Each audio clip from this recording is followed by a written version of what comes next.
नमस्कार, आप देख रहे हैं एफएम न्यूज और मैं हूं आपके साथ निशी भाटिया। चले बुलेटिन की शुरुआत करेंगे उत्तर प्रदेश से जुड़ी कुछ खास और बड़ी खबरों के साथ। मुख्यमंत्री योगी आदित्यनाथ ने जनता दर्शन में गंभीर बीमारियों के इलाज के लिए आर्थिक सहायता की मांग करने पहुंचे लोगों को आत्मीय भरोसा दिया और वहीं उन्हें कहा कि बिना चिंता किए वो अच्छे से अच्छे हॉस्पिटल में उनका इलाज कराया जाएगा। उपचार में जो भी धनराशि खर्च होगी उसकी व्यवस्था सरकार करेगी। सीएम योगी ने इस दौरान अफसरों और साथ ही साथ वहां मौजूद अधिकारियों को निर्देशित किया और उन्होंने कहा कि जिन लोगों के पास आयुष्मान कार्ड नहीं है और उन्हें उपचार में आर्थिक सहायता की आवश्यकता है, उनके इस सिस्टम को लेकर अपूर्ण तरीके से तैयारियां की जाए और पूरा एक एस्टीमेट तैयार किया जाए, फिर जल्द से जल्द प्रक्रिया को शुरू किया जाए।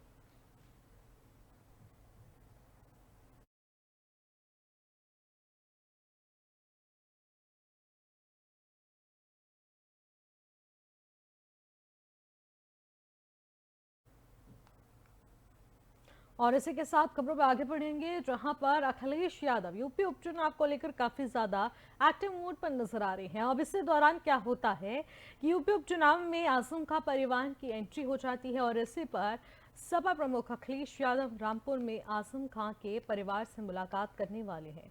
अब उधर आजाद समाज पार्टी के राष्ट्रीय अध्यक्ष चंद्रशेखर आजाद ने अब्दुल्ला आजम से अब मुलाकात कर ली है और ऐसे में आजम के बेटे अब्दुल्ला इस समय यूपी की हरदोई जेल में बंद है। चंद्रशेखर और अब्दुल्ला की मुलाकात से यूपी की सियासत तेज हो गई है। कुंदर के विधानसभा उपचुनाव में प्रचार के बाद अखिलेश रामपुर पहुंचेंगे। यहां वो आजम खां के परिवार के साथ मुलाकात करेंगे। अखिलेश आजम खां की जौहर यूनिवर्सिटी में हेलीकॉप्टर से पहुंचेंगे और अखिलेश यादव आजम खां के जेल में जाने के बाद उनके परिवार में अब रामपुर पहली बार मिलने के लिए वहां पहुंचने वाले हैं। मगर इससे पहले चंद्रशेखर आजाद ने आजम के बेटे अब्दुल्ला से हरदोई में मुलाकात कर ली। आजम परिवार से अखिलेश यादव और चंद्रशेखर की मुलाकात की सबसे बड़ी वजह है कि मुरादाबाद की कुंदरकी और मुजफ्फरनगर की मीरापुर विधानसभा सीट, अब कुंदरकी सीट पर आजम खां का अच्छा खासा बता दें कि दखल माना जाता है। कुंदरकी विधानसभा सीट पर 64% मुस्लिम आबादी है। इस सीट पर पिछले 31 साल से बीजेपी को कभी जीत हासिल नहीं हुई है। इस बार इस सीट पर मुकाबला कड़ा माना जा रहा है। इस बार यहां सपा से हाजिर रिजवान, बीजेपी से ठाकुर रामवीर सिंह और बीएसपी से रफतुल्ला मैदान में है।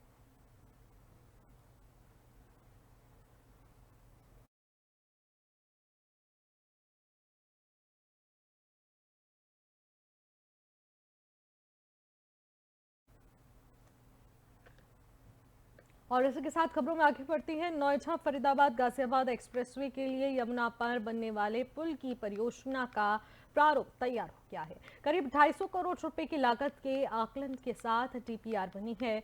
पुल का निर्माण हरियाणा पीडब्ल्यूडी करवाएगा और साथ ही साथ निर्माण लागत का 50% नोएडा प्राधिकरण देगा। प्राधिकरण ने एस्टीमेट का प्रशिक्षण करते हुए अब आईआईटी से करवाने के लिए कहा है। इसके बाद टेंडर जारी होगा। वहीं दूसरी तरफ केंद्र में आवासन व शहरी कार्य मंत्रालय ने परियोजना की रिपोर्ट नोएडा प्राधिकरण से मंगवाई है। आगे केंद्र में होने वाली अहम बैठकों में राष्ट्रीय राजधानी क्षेत्र में फरीदाबाद नोएडा गाजियाबाद की कनेक्टिविटी और ट्रैफिक जाम की मौजूदगी समस्या के साथ रखा जाना है। एक्सप्रेसवे बन जाने से गाजियाबाद से फरीदाबाद के बीच नोएडा होते हुए सफर 25 से 30 मिनट का होगा। ग्रेनो वेस्ट और फरीदाबाद की सभी बता दें जो दूरी है वो पूरी तरीके से कम होती नजर आएगी।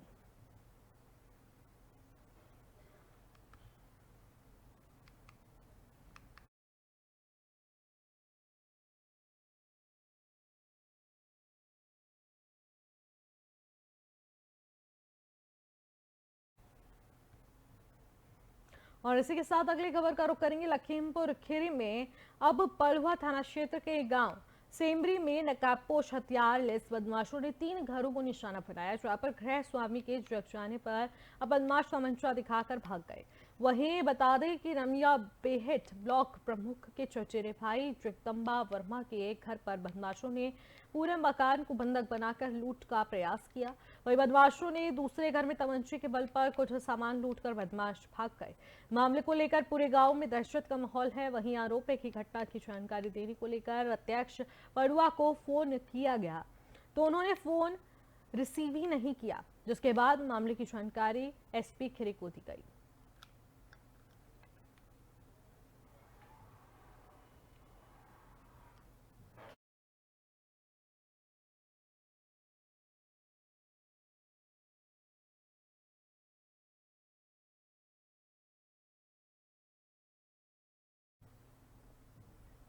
मुजफ्फरनगर में पुलिस ने हिमांशी हत्याकांड का खुलासा किया है, जहां पर पुलिस ने आरोपी मामा और भाई को अरेस्ट किया है। जानकारी के मुताबिक हिमांशी के कोर्ट मैरिज से परिवार परेशान था और मृतक हिमांशी 2 साल से मामा के यहाँ रहती थी।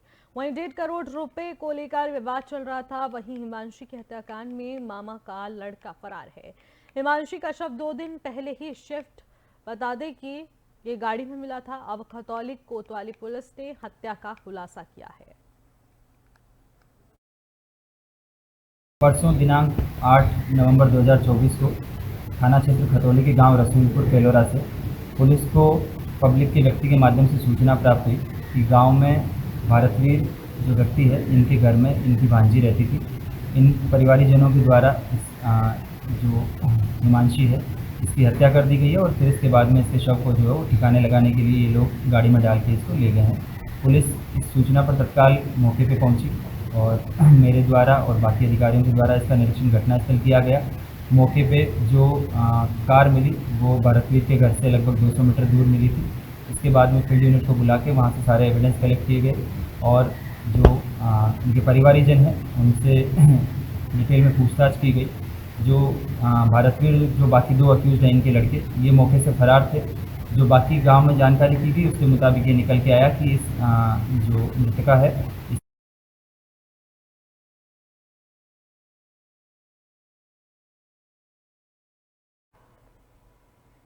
और इसी के साथ खबरों में आगे बढ़ते हैं। बदायूं के कासगंज के थाना सोरो के शहर माफी गांव के रहने वाले 25 साल का ये युवक अब शादी समारोह में शामिल होकर वापस अपने घर लौट रहे थे और थाना वजीरगंज क्षेत्र के बिलसी वजीरगंज रोड पर अज्ञात वाहन ने बाइक सवार शिशुपाल को टक्कर मार दी, जिसमें उनकी मौत हो गई। सूचना मिलते ही पुलिस मौके पर पहुंच गई। पुलिस ने शिशुपाल के शव को कब्जे में लेकर पोस्टमार्टम के लिए भेज दिया है। फिलहाल पुलिस मामले की तहकीकात में जुटी है। ये लड़का हमारा मतलब शादी में आया, साली की। कहाँ पे आए थे? बजीर में आए थे। फिर मतलब रास्ते में कहाँ जा रहे थे? रास्ते में घर के वापस। अच्छा, अपने घर जा रहे थे। शादी किसकी थी? साली की। साली की। अच्छा, तो फिर कहाँ से टकरा गई गाड़ी? पता नहीं। अच्छा, तो मौके पे ही मौत हो गई? मौके क्या करते थे जी? खेती करते हैं। अच्छा, बच्चे हैं इनके? क्या बच्चे हैं? 2 बच्चे हैं। ये लड़का हमारा मतलब शादी में आया।